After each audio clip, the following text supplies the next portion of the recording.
જય શ્રી કૃષ્ણ મિત્રો, સ્વાગત છે તમારું. આપણી આજની વાર્તા છે આત્મવિશ્વાસ, જે ખૂબ જ પ્રેરણાદાયક વાર્તા છે. તેથી વાર્તાને પૂર્ણ સાંભળજો.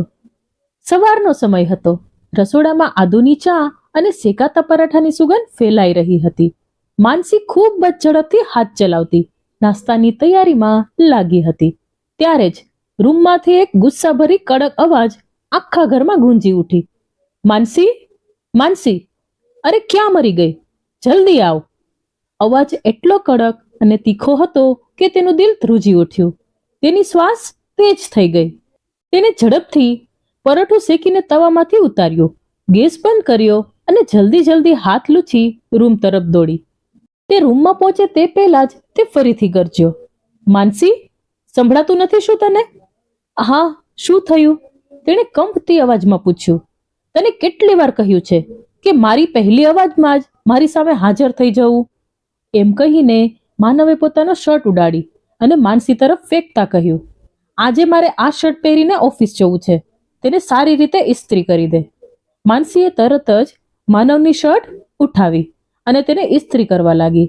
ત્યારે જ બાથરૂમમાંથી માનવનો અવાજ આવ્યો. અરે માનસી, ટુવાલ કેમ નથી રાખ્યો? જલ્દી ટુવાલ લઈને આવ, મને મોડું થઈ રહ્યું છે.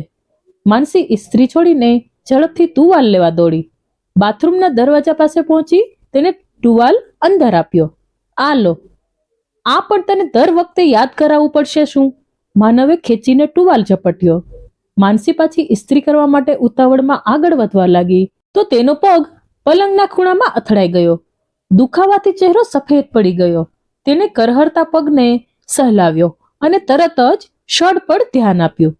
પરંતુ તેની નજર શર્ટ પર પડતા જ તે સ્તબ્ધ થઈ ગઈ. શર્ટનો એક ભાગ બળી ગયો હતો. હે ભગવાન, હવે શું થશે? માનસીના હોઠ કંપવા લાગ્યા. તે ડરના મારે સંપૂર્ણ રીતે કંપી રહી હતી.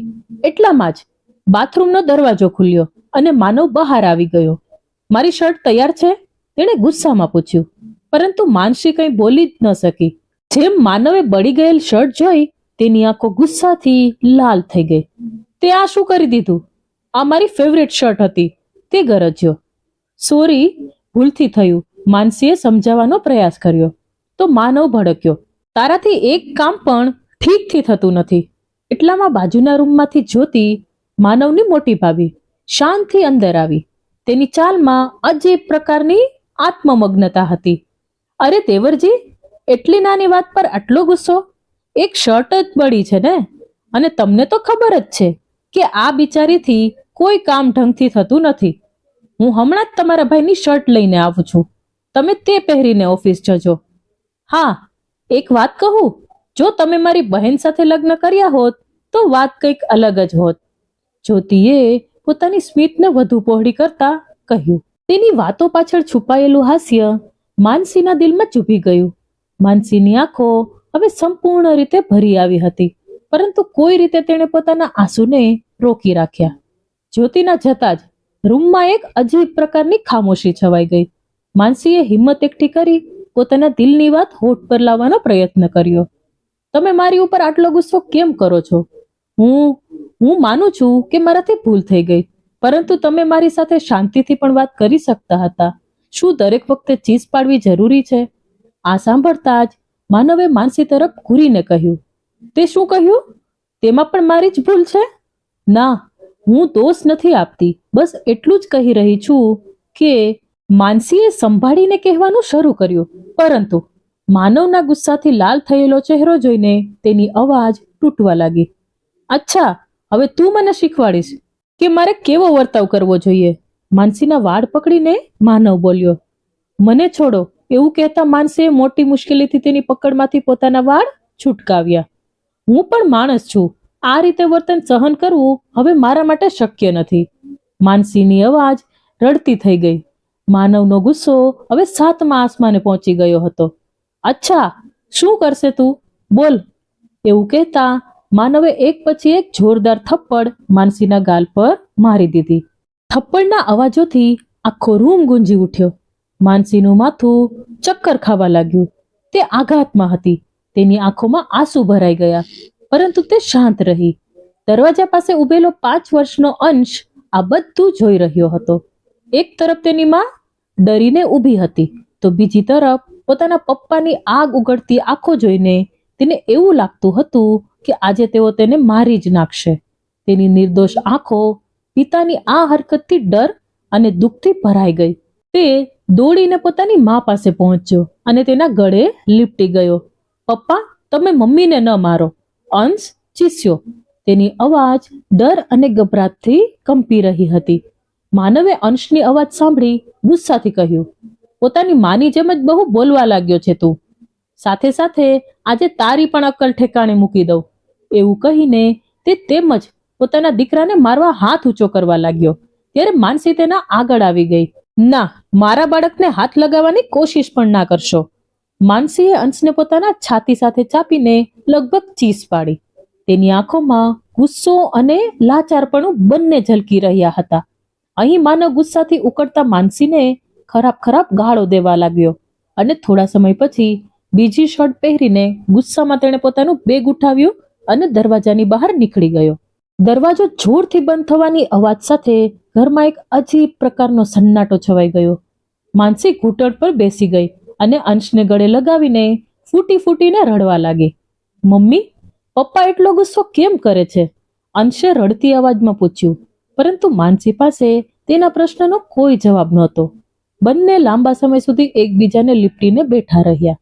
માનસી અંશને સહેલાવવાનો પ્રયત્ન કરી રહી હતી, પરંતુ તેના અંદર પણ એક તોફાન ઉકળી રહ્યું હતું.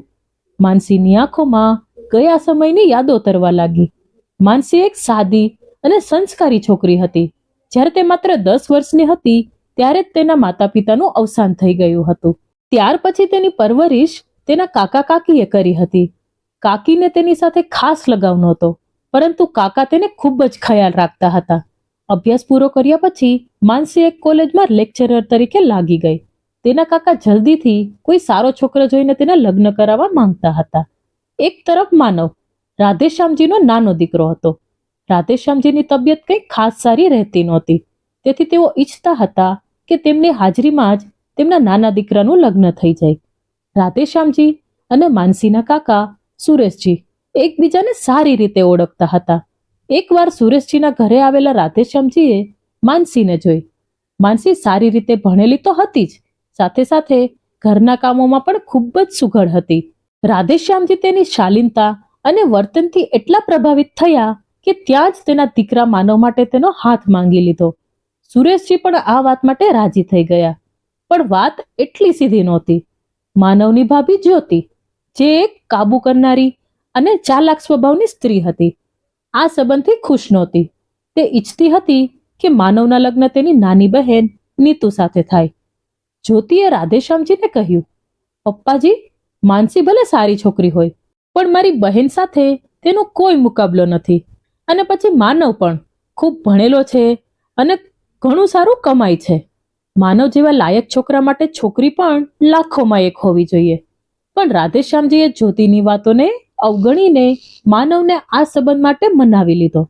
માનવ અને માનસીના લગ્ન ધૂમધામથી થયા. શરૂઆતમાં બધું સારું હતું. લગ્ન પછી માનસીએ પોતાની નોકરી પણ છોડી દીધી હતી, કારણ કે માનવ ઈચ્છતો હતો કે તેની પત્ની ઘરે રહીને ઘરનું કામ સંભાળે. માનસીએ પૂરી કોશિશ કરી કે તે ઘરના બધા સભ્યોને ખુશ રાખે. તેણે જ્યોતિનું પણ સન્માન કર્યું અને તેને હંમેશા મોટી બહેનનો દરજ્જો આપ્યો. પરંતુ જ્યોતિને માનસીનું આ વર્તન દેખાડો લાગતું હતું. તેને આ વાત સ્વીકાર્ય નહોતી કે માનસી ઘરમાં સૌનો પ્રેમ અને સન્માન મેળવી રહી છે, તેથી તે હંમેશા માનસીને નીચું દેખાડવાની તક શોધતી રહેતી હતી. એક દિવસ જ્યારે માનસી પોતાના માયકામાં ગઈ ત્યારે જ્યોતિને તક મળી ગઈ અને તે માનવ પાસે આવીને બોલી, દેવરજી, તમે ખૂબ ભણેલા અને મોડર્ન છો. આ માનસી તમારી બરાબરીની નથી. ક્યાં તમે સ્ટાઇલિશ અને હેન્ડસમ અને આ એક સામાન્ય દેખાતી છોકરી. તે સમયે માનવે કંઈ કહ્યું નહીં, પરંતુ તેની વિચારસરણી પર અસર થવા લાગી. ધીમે ધીમે માનવનું વર્તન માનસી પ્રત્યે કઠોર અને રૂખું થવા લાગ્યું. નાની નાની વાતો પર તાના મારવા, ક્યારેક હાથ ઊંચો કરવો પણ સામાન્ય થઈ ગયું હતું. માનસી આ બદલાયેલા વર્તનને સમજી શકતી નહોતી. તેણે ઘણી વાર માનવ સાથે વાત કરવાની કોશિશ કરી, પરંતુ માનવનો જવાબ હંમેશા કઠોર અને આક્રમક જ રહ્યો.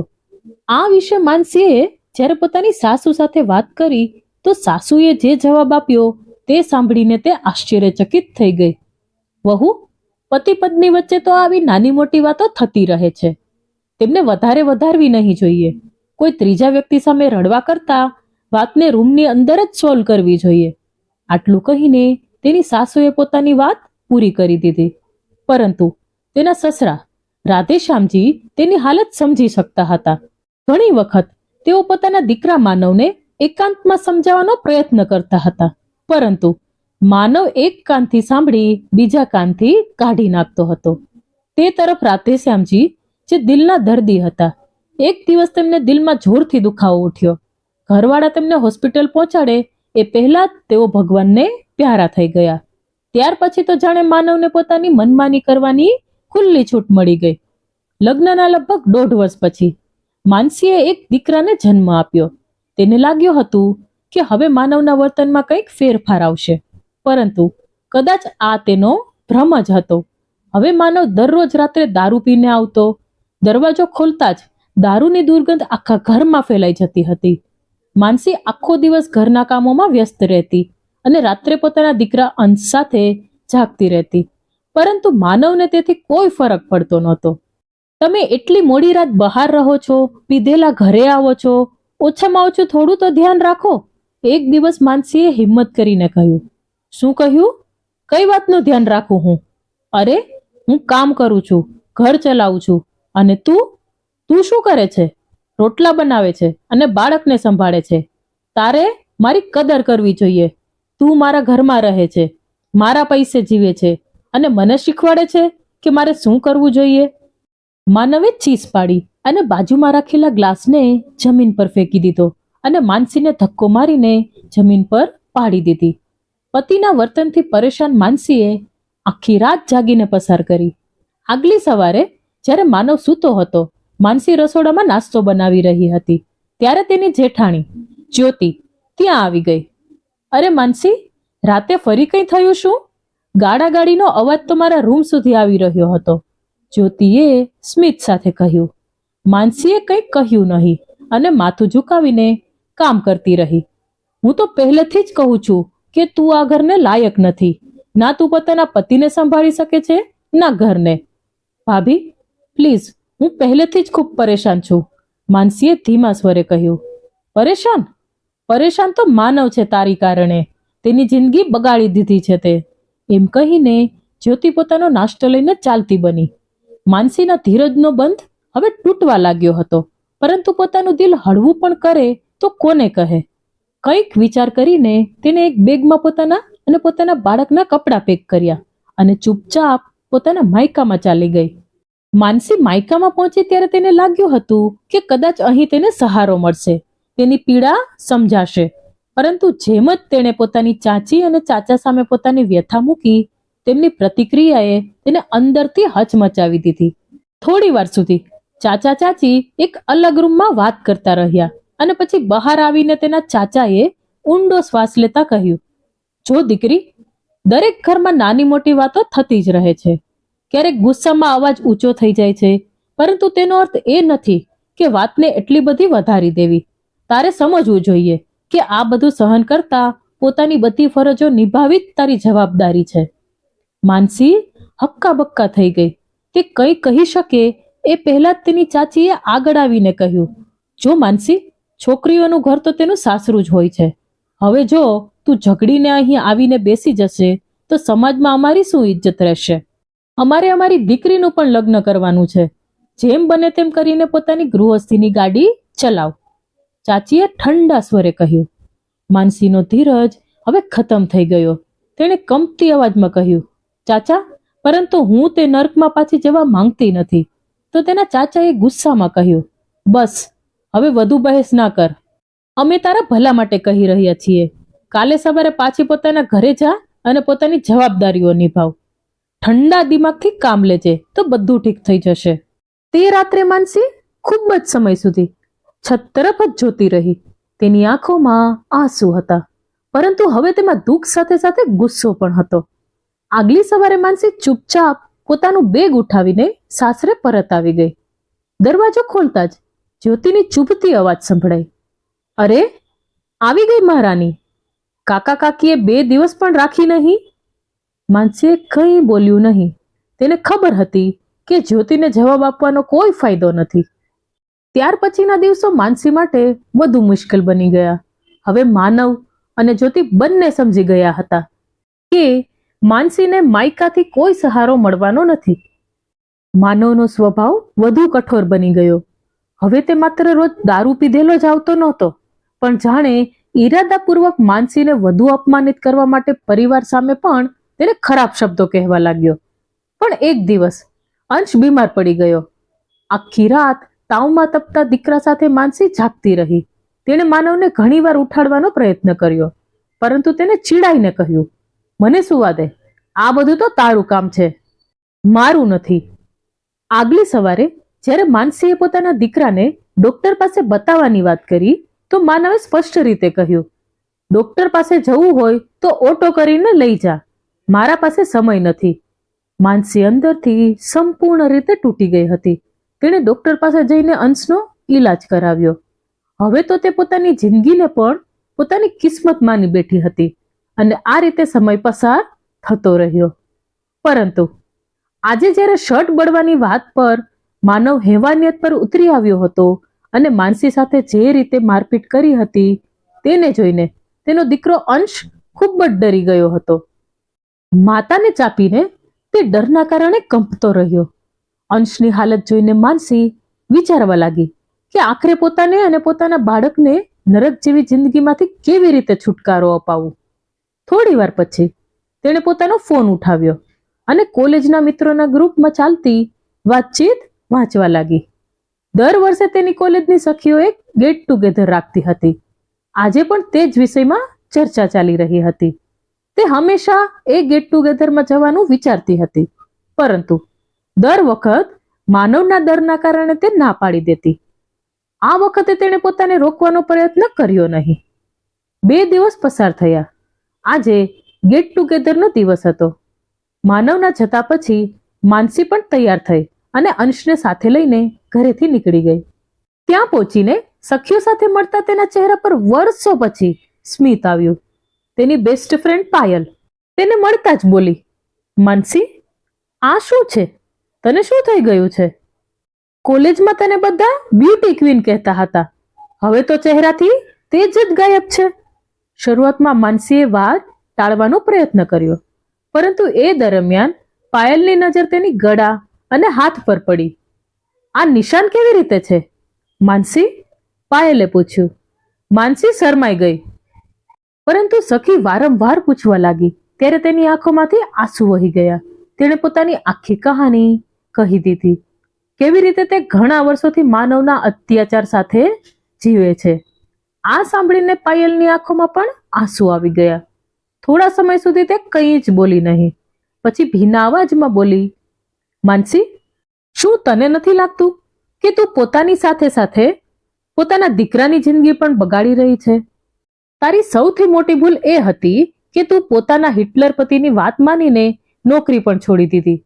અરે, તું આજના જમાનામાં જીવતી છોકરી છે, ભણેલી છે, સમજદાર છે, પછી કેવી રીતે આટલો અન્યાય સહન કરી શકે? પાયલની વાતો સાંભળીને માનસી ચૂપ રહી, પરંતુ તેની દરેક વાત સીધી તેના મન પર અસર કરી રહી હતી. જ્યાં બાકીના બધા લોકો નાચી ગાઈ રહ્યા હતા, ત્યાં પાયલ અને માનસી પોતાની વાતોમાં વ્યસ્ત રહી. ઘરે પરત ફરતી વખતે પાયલે તેને પોતાની કારમાં છોડી, પરંતુ જતા જતા તેણે એટલું જરૂર કહ્યું કે જ્યારે પણ જરૂર પડે ત્યારે મને યાદ કરજે. ઘરે પરત ફરતી વખતે માનસીના મનમાં કંઈક હલનચલન ચાલી રહી હતી. તે ઘરે પહોંચી ત્યારે તેને રાહતનો શ્વાસ આવ્યો કે માનવ હજુ સુધી ઘરે આવ્યો નહોતો. જો તેને ખબર પડી જાત તો માનસી માટે મુશ્કેલી ઊભી થઈ જાત. આગલી સવારે અંશને સ્કૂલ મોકલ્યા પછી માનસી માનવ માટે નાસ્તો બનાવવા લાગી. ત્યારે માનવ રૂમમાંથી બહાર આવીને નાસ્તો કરવા જતો જ હતો કે અચાનક જ્યોતિ રૂમમાંથી આવી અને કહ્યું, દેવરજી, તમારી પત્નીને કાબુમાં રાખો. આખો દિવસ ગાયબ હતી મહારાણી. મને તો સમજાતું જ નથી ક્યાં ગઈ હતી. ખબર નથી ક્યાં ફરતી રહી. ઘરનું બધું કામ મારે જ કરવું પડ્યું. એટલી છૂટ પણ સારી નથી. પરંતુ દેવરજી, તમે તેના પર ગુસ્સો ન કરશો. હું તો બસ તમને કહી રહી છું કે તમારી પાછળ શું થઈ રહ્યું છે. આ સાંભળતા જ માનવની આંખોમાં ગુસ્સો ભભૂકી ઉઠ્યો. તે ઝડપથી ચાલીને માનસી પાસે ગયો. માનસી તે સમયે રોટલી બનાવી રહી હતી. માનવે પાછળથી તેના વાળ પકડી લીધા અને તેને ઢસડતા ઢસડતા રસોડામાંથી બહાર ખેંચી લાવ્યો. મને કહ્યા વગર તું ઘરમાંથી બહાર ગઈ હતી? તારી હિંમત કેવી રીતે થઈ? મારી પાછળ કોને મળવા જાય છે? હું મારી સખીને દુઃખથી કરહરતી માનસી કહેવા લાગી. પરંતુ માનવ ચીસ્યો, આ ઘરમાં રહેવું હોય તો કાયદાથી રહેવું પડશે, નહીં તો. એ પહેલા કે માનવ કંઈ વધુ કહે, તેનો મોબાઈલ ફોન વાગી ઉઠ્યો. તે તેના ઓફિસમાંથી ફોન હતો. આ બધામાં તે ભૂલી ગયો કે આજે તેને વહેલા જવું હતું. માનવે તેને ઝટકાથી જમીન પર ધકેલી દીધી અને નાસ્તો કર્યા વગર ઘરની બહાર નીકળી ગયો. માનસીનું શરીર દુઃખથી કરહરતું હતું, પરંતુ તેના મનમાં એ આગ સળગી રહી હતી કે તેને ઊભી થવાની અને કંઈક કરવાની હિંમત આપી. તેણે પોતાના આંસુ પોંછ્યા અને નક્કી કર્યું કે હવે તે પોતાની અને પોતાના દીકરાની જિંદગી સુધારવા માટે કંઈક તો કરશે. માનસીએ ઘરના કામ પૂરા કર્યા અને પોતાનું જૂનું લેપટોપ ખોલ્યું. પોતાના બધા સર્ટિફિકેટ કાઢ્યા અને રિઝ્યુમ અપડેટ કર્યું. તેણે નક્કી કરી લીધું હતું કે હવે તે આત્મનિર્ભર બનશે. તેણે શહેરના દરેક કોલેજ અને સ્કૂલની વેબસાઇટ પર જઈને નોકરીની વેકેન્સી શોધવાની શરૂ કરી. પરંતુ જ્યાં વેકેન્સી હતી ત્યાં અનુભવ ધરાવતા ઉમેદવારોની માંગ હતી, પરંતુ તેની પાસે તો અનુભવ નહોતો. ઉપરથી હવે 7 વર્ષનો લાંબો ગેપ પણ આવી ગયો હતો. છતાં પણ તેને હાર ન માની અને ઘણી જગ્યાએ ઈમેલ અને અરજી મોકલી. સાંજે માનસી લેપટોપ સામે નજર નાખીને નોકરીના કોઈ સંભવિત જવાબની રાહ જોઈ રહી હતી. ત્યારે દરવાજા પર જોરથી અવાજ થયો. માનસી ચોંકી ગઈ. દરવાજો ખોલ્યો તો સામે માનવ ઊભો હતો. તેના હાથમાં એક લિફાફો હતો. માનસીએ લિફાફો લીધો અને અંદર જઈને તેને ખોલ્યો. તે કાગળોમાં લખેલા દરેક શબ્દ જાણે તેની આત્મા પર હથોડા જેવા વાગી રહ્યા હતા. તલાક? માનસીએ કંપતા અવાજમાં કહ્યું. હા, માનવે ઠંડા સ્વરે જવાબ આપ્યો. અને આ પણ જાણીને રાખ કે અંશ મારી સાથે રહેશે, કારણ કે તું બેરોજગાર છે, કંઈ કામ કરતી નથી, તેથી તેની સંભાળ રાખવા લાયક નથી. માનસીએ કાગળો જોયા પછી નિર્દોષ અંશના ચહેરા પર તેની નજર પડી. તેની આંખોમાં આંસુ ઉતરવા લાગ્યા.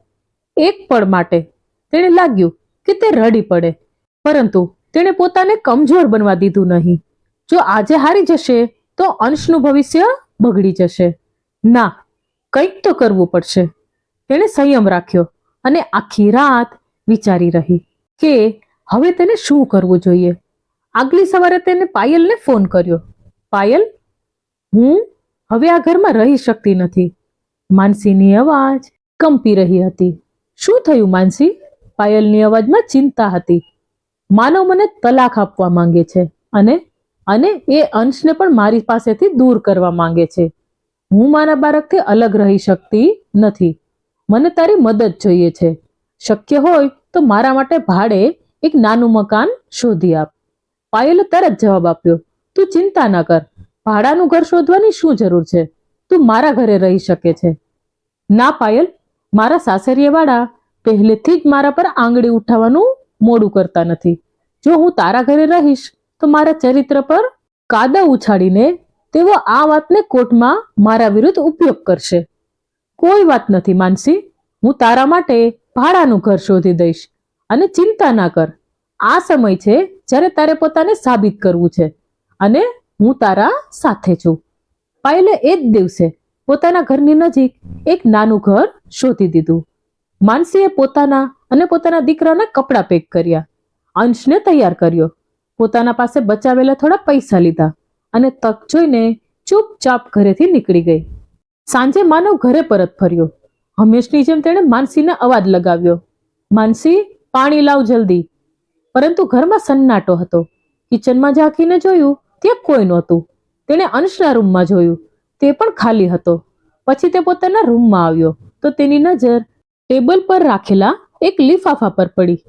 તેણે લિફાફો ખોલ્યો અને અંદરથી માનસીનો લખેલો પત્ર બહાર આવ્યો.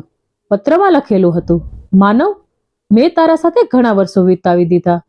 દરેક તાણા, દરેક દુઃખ સહન કરતી રહી, પરંતુ હવે હું વધુ સહન કરી શકતી નથી. તું મને હંમેશા કમજોર સમજતો હતો, પરંતુ હવે હું મારા દીકરા સાથે નવી જિંદગી શરૂ કરીશ. તારે જે કરવું હોય તે કર, પરંતુ હવે હું તારા સાથે નહીં રહું. માનસીનો પત્ર વાંચીને માનવનું આખું શરીર ગુસ્સાથી કંપવા લાગ્યું. તે ગભરાઈને સોફા પર બેસી ગયો. તેણે તો માનસીને ધમકાવવા માટે તલાકના કાગળ તૈયાર કરાવ્યા હતા, પરંતુ હવે તેનો જ દાવો તેના પર ઉલટો પડી ગયો. ઘણીવાર સુધી માનવ આ વિચારોમાં ડૂબેલો રહ્યો, પરંતુ ઘરના બધા સભ્યો ભોજન કરીને સૂઈ ગયા હતા. રાત્રે મોડે માનવને ભૂખ લાગી તો તેને રસોડામાં જઈને જોયું. ત્યાં એક થાળીમાં ઠંડી રોટલી અને શાક રાખેલું હતું. તેને ચૂપચાપ મન મારીને તે ખાઈ લીધું અને પોતાના રૂમમાં સૂવા ચાલ્યો ગયો. હવે તેની મનપસંદ શાક સાથે ગરમા ગરમ રોટલી બનાવીને ખવડાવનારી માનસી તો તેની સાથે નહોતી. આગલા દિવસે પણ ઘરમાં બધું સામાન્ય રીતે ચાલતું હતું. બસ આજે માનવની કડક અવાજ આખા ઘરમાં ગૂંજી નહોતી રહી. હવે તે ખૂબ ઉદાસ રહેવા લાગ્યો હતો, પરંતુ તે અહંકારમાં હતો કે માનસીને ફોન કરીને નહીં બોલાવે. પણ પોતાની પત્નીની ખોટ તેને અંદરથી એટલી ખલવા લાગી હતી કે તેનું ઓફિસના કામમાં પણ ધ્યાન નહોતું. તેની કામગીરી ખરાબ થવા લાગી તો કંપનીએ પણ તેને નોકરીમાંથી કાઢી મૂક્યો. ત્યાર પછી તેને ક્યાંક સારી નોકરી મળી નહીં, તેથી તેને નાની મોટી નોકરી કરવી પડી. એક તરફ ભાડાના નાનકડા મકાનમાં રહેતી માનસીએ અનુભવ્યું કે આ મુશ્કેલીઓ તેની શક્તિની પરીક્ષા લેવા આવી છે. પોતાના દીકરાને સુરક્ષિત બાળપણ અને ઉજ્જવળ ભવિષ્ય આપવું તેનું સૌથી મોટું લક્ષ્ય હતું, પરંતુ પૈસાની તંગી દરરોજ વધતી જતી હતી. માનસીએ ફરી ઘણા સ્કૂલ અને કોલેજમાં નોકરી માટે અરજી મોકલી, પરંતુ દરેક જગ્યાએથી તેને નિરાશા જ મળી. ત્યારે પાયલે તેને હિંમત આપતા કહ્યું, માનસી, ક્યાંય નોકરી નથી મળતી તો ચાલશે, પરંતુ એક વાત યાદ રાખ, તારી કાબેલિયત તારા પાસે છે. એનો શું અર્થ? એનો અર્થ એ કે જો બહારના દરવાજા બંધ છે તો તું પોતાની કિસ્મતનો દરવાજો કેમ ન ખોલે? તારી અંદર એટલી કાબેલિયત છે કે તું કંઈ પણ કરી શકે છે. આજકાલ તો સોશિયલ મીડિયાનો જમાનો છે. જો માણસમાં હુનર હોય તો કોઈ પણ પ્લેટફોર્મથી પોતાની ઓળખ બનાવી શકે છે. તારો ભણાવવાની રીત હંમેશા ઉત્તમ રહી છે. કેમ ન તું બાળકોના સિલેબસ પર આધારિત વિડીયો બનાવીને સોશિયલ મીડિયા પર મૂકે? મારી વાત પર વિચાર જરૂર કર. પાયલ જતા પછી માનસીએ પોતાને જ બોલી, સલાહ તો સારી છે, મને આ વિશે પૂરી માહિતી તો નથી, પરંતુ જ્યાં ઈચ્છા હોય ત્યાં રસ્તો પોતે જ મળી જાય. માનસીએ પોતાનો સ્માર્ટફોન ઉઠાવ્યો અને કલાકો સુધી મહેનત કરીને વિડીયો બનાવવાની ટેકનિક શીખી. 12મીના વિદ્યાર્થીઓની પરીક્ષા નજીક હતી, તેથી તેને સૌ પ્રથમ 12મી ધોરણના વિષયો શોધ્યા.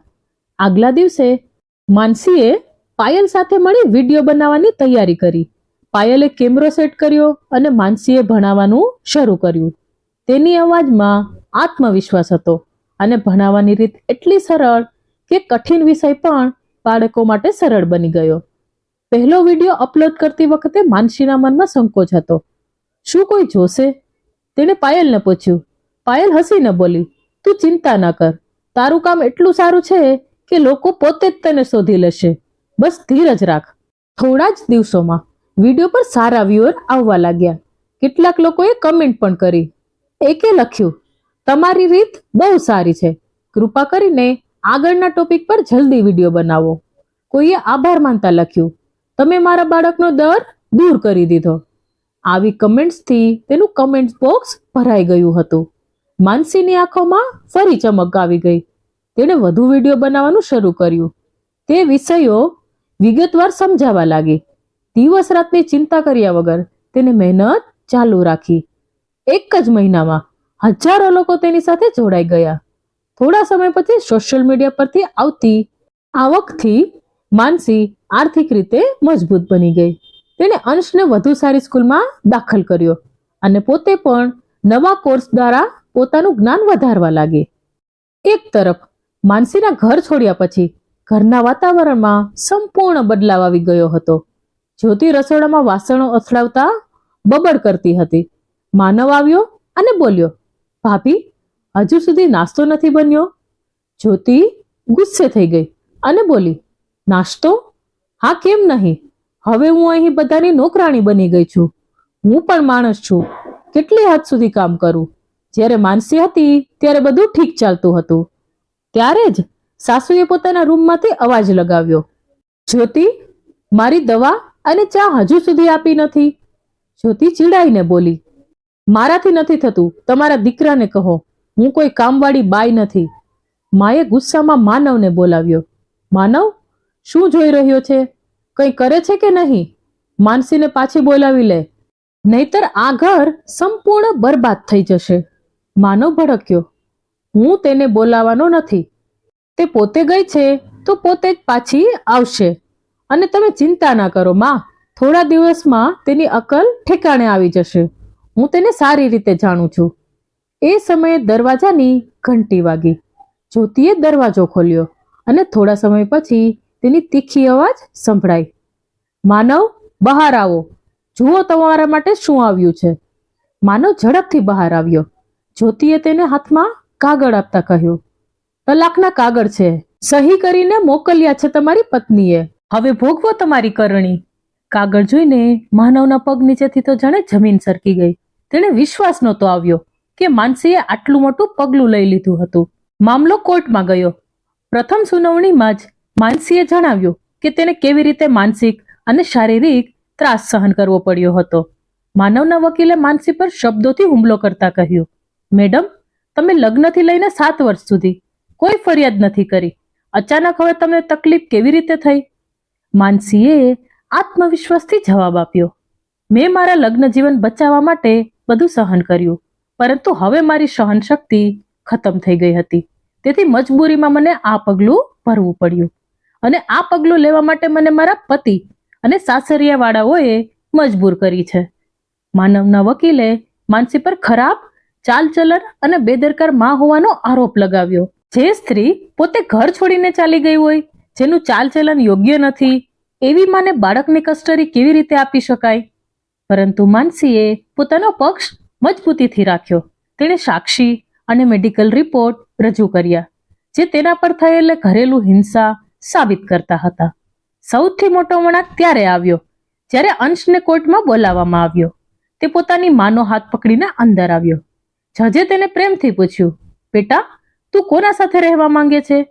અંશે નિર્ભયતાથી કહ્યું, હું મારી મમ્મી સાથે રહેવા માંગુ છું. પપ્પા મમ્મીને ખૂબ મારતા હતા અને જોરથી ચીસ પાડતા હતા. મમ્મી બહુ રડતી હતી. મારા પપ્પા ખૂબ ખરાબ છે. હું તેમના સાથે નથી રહેવા માંગતો. અંશની આ વાત સાંભળીને માનવનો ચહેરો શરમથી ઝૂકી ગયો. હવે કેસ જીતવાની તેની આશા લગભગ સમાપ્ત થઈ ગઈ હતી. આગલી સુનાવણીમાં પરિણામ આવવાનું હતું. હવે માનસીએ પોતાનું નાનું ઘર ખરીદી લીધું હતું અને પોતાના દીકરા અંશ સાથે ત્યાં રહેવા ચાલી ગઈ હતી. કેસની અંતિમ સુનાવણીના 1 દિવસ પહેલા માનસીને માનવનો ફોન આવ્યો. તેણે ફોન ઉઠાવ્યો તો માનવે કહ્યું કે તે એકવાર તેને મળવા માંગે છે. પણ હું તને મળવા માંગતી નથી, માનસીએ સ્પષ્ટ શબ્દોમાં કહ્યું. પરંતુ માનવે છેલ્લી વાર મળવાની વિનંતી કરી. તેથી માનસી તૈયાર થઈ ગઈ. લગભગ 15 મિનિટ પછી માનવ માનસીના ઘરની બહાર ઊભો હતો. ઘરની બહાર નેમપ્લેટ પર માનસીનું નામ લખેલું હતું. તેણે બેલ વગાડી. માનસીએ દરવાજો ખોલ્યો અને તેને અંદર આવવા માટે કહ્યું. માનવ અંદરનું દ્રશ્ય જોઈને આશ્ચર્યમાં પડી ગયો. ઘર નાનું હતું, પરંતુ સંપૂર્ણ રીતે વ્યવસ્થિત હતું. ઘરમાં તમામ સુવિધાઓ હતી. શું વાત કરવી હતી? માનસીએ સીધો પ્રશ્ન કર્યો. માનવે પોતાના અવાજમાં નરમાઈ લાવવાનો પ્રયત્ન કર્યો. માનસી, મને તારી સાથે વાત કરવી છે. બસ તારી 5 મિનિટ જોઈએ છે. માનસી, મને મારી ભૂલનો અહેસાસ થઈ ગયો છે. તારા જતા પછી મને સમજાયું કે મારા જીવનમાં તારી કેટલી મહત્વતા હતી. તારા વગર ઘર વિખરાઈ ગયું છે. માં બીમાર છે અને ભાભી દરરોજ ઝઘડો કરે છે. અને સાચું કહું તો કોર્ટમાં અંશે મારા વિશે જે કંઈ કહ્યું ત્યારથી હું મારી પોતાની નજરોમાં જ પડી ગયો છું. મેં તારી સાથે બહુ ખરાબ કર્યું છે. તો માનસીએ ગંભીર અવાજમાં કહ્યું, સારું, હવે જ્યારે તારી જિંદગીમાં બધું ખરાબ થઈ જ ગયું છે ત્યારે તને મારું અને અંશનું ધ્યાન રાખવાનું આવ્યું? ના માનસી, મને ખરેખર મારી ભૂલનો અહેસાસ છે. હું બસ એટલું જ કહેવા માંગુ છું કે આ તલાકનો કેસ છોડી દે. મારા સાથે પાછી ચાલ. ફરીથી બધું શરૂ કરીએ અને અંશ વિશે પણ વિચાર કર. તેને પણ પોતાના પિતાની જરૂર છે. હા, સાચું કહ્યું તમે. અંશને પોતાના પિતાની જરૂર તો છે જ, પરંતુ એવા પિતાની કે જે તેના આદર બને. તારા જેવા પિતા નહીં, જે પોતાની પત્નીનું અપમાન કરે, તેને ડરાવે, તેના સાથે મારપીટ કરે. તેનો આદર્શ ક્યારેય બની શકે નહીં. મને ખબર છે કે મેં બહુ મોટી ભૂલ કરી છે, પરંતુ હું વચન આપું છું કે જો તમે લોકો મને એક વધુ મોકો આપશો તો હું બધું ઠીક કરી દઈશ. બસ એક વખત મને માફ કરી દે. માનસીએ કડવા સ્વરમાં જવાબ આપ્યો. મોકો? દરરોજ તારા માટે નવો મોકો હતો માનવ, પરંતુ તું દર વખતે તેને બરબાદ કરતો રહ્યો. માફીનો પ્રશ્ન ત્યારે આવે છે જ્યારે કોઈ ભૂલ અજાણતા થાય, પરંતુ તારી દરેક ભૂલ જાણીને કરવામાં આવી હતી. હું તને માફ કરી શકતી નથી માનવ, અને સાચું કહું તો હવે મારી જિંદગીમાં તારા માટે કોઈ જગ્યા નથી. તું જઈ શકે છે. માનવે એક અંતિમ નજર અંશ પર નાખી અને ભારે મનથી ઘરમાંથી બહાર નીકળી ગયો. જ્યારે એક સ્ત્રી પોતાના સાહસ અને આત્મસન્માન માટે આગળ વધે છે, ત્યારે તે માત્ર પોતાની વાર્તા જ બદલતી નથી, પરંતુ દુનિયા માટે એક ઉદાહરણ બની જાય છે. માનસીએ સાબિત કર્યું કે દરેક માણસને પોતાની વાર્તા પોતે લખવાનો અધિકાર છે. તો મિત્રો, તમને આ વાર્તા કેવી લાગી? કમેન્ટ કરીને જરૂર જણાવજો. અને એ પણ જણાવો કે તમે અમારી વાર્તા કયા શહેરમાંથી સાંભળી રહ્યા છો. જો વાર્તા પસંદ આવી હોય તો વિડીયોને લાઈક કરો, ચેનલને સબસ્ક્રાઇબ કરો અને શેર કરવાનું બિલકુલ ભૂલશો નહીં. વાર્તાને પૂરી સાંભળવા માટે તમારો ખૂબ ખૂબ આભાર. ફરી મળીશું એક નવા એપિસોડ સાથે. જય શ્રી કૃષ્ણ. રાધે રાધે.